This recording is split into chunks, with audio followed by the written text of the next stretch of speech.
সাকিব যদি বাংলাদেশে জন্ম না হতো, যদি সে ইন্ডিয়ায় জন্ম হতো, তাহলে সাকিব আজকে শাহরুখ খানকে টক্কর দিত। আল জাজিরা থেকে কিন্তু সরাসরি তাকে মেগাস্টার বলা হয়েছে, কিন্তু সে এখন আর মেগাস্টার নেই, সে global star. Hero the superstar মুভিতে একটা ডায়লগ দিয়েছিল যে without God anybody I don't care, I am hero the superstar. ওই ডায়লগটা ভাই সে সুপারস্টার, তখন সে সুপারস্টার, কিন্তু আজকে সে গ্লোবাল স্টার।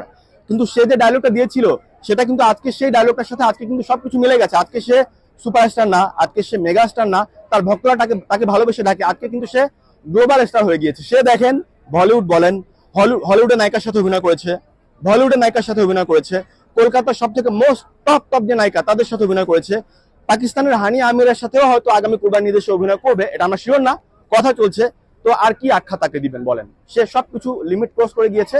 এবং সে আসলে মানে আমরা যে বাংলাদেশে যারা আছি, আমাদের বাংলাদেশে তো শিল্পীদেরকে সম্মান দেওয়া হয় না, আসলে শিল্পীদেরকে কিন্তু সম্মান দেওয়া হয় না। আজকে যদি সাকিব ভাই বাংলাদেশে জন্ম না নিয়ে ওপার বাংলা অথবা মানে হলিউডে জন্মগ্রহণ করতো, দেখতেন তাকে তারা একদম মাথায় তুলে রাখতো। কিন্তু শুধুমাত্র আমরা বাংলাদেশি দেখেই এই যে আজকে প্রিন্সের মতো একটা সিনেমাকে নিয়ে এরকম সিন্ডিকেট করছি, তো এগুলো ভীষণ দুঃখজনক, আমরা হতাশ।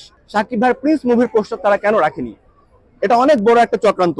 আজকে কি করছে না, সিনেমা চলছে না, না ভাইয়া, সিনেমা চালাতে দিচ্ছে না। যাই হোক, তাদেরকে সিনেমা চালাতে দিচ্ছে না। সিনেমা সারা বাংলাদেশ ব্যাপী চলছে, শুধু স্টার সিনেপ্লেক্সের এই 2-3টা শাখায় কিন্তু চলছে না।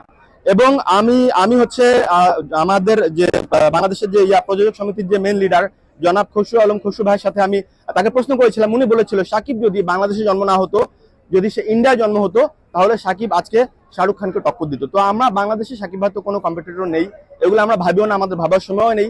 সাকিব ভাই তো সাকিব ভাই, সে one and only megastar, তার সাথে কারো তুলনা হবে না ভাইয়া। তো তার সাথে যে যদি কেউ তুলনা করতে চায়, সেটা নিছক বোকামি ছাড়া আর কিছু না।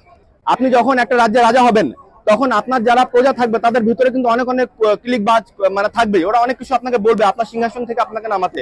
কিন্তু যে রাজা, সেটা সিংহাসন থেকে এক চুলো নড়বে না। এবং সাকিব ভাই হলো ঢালিউড ইন্ডাস্ট্রির রাজা, এবং সেই রাজাকে ট্যাকেল দেওয়ার দায়িত্ব এই যে আমরা সাকিব ভাইরা যারা আছি আমরা। তো ওই কি কে কারা কি বললো না বললো, ওগুলা ভাই আমরা আসলে কানে নেই না।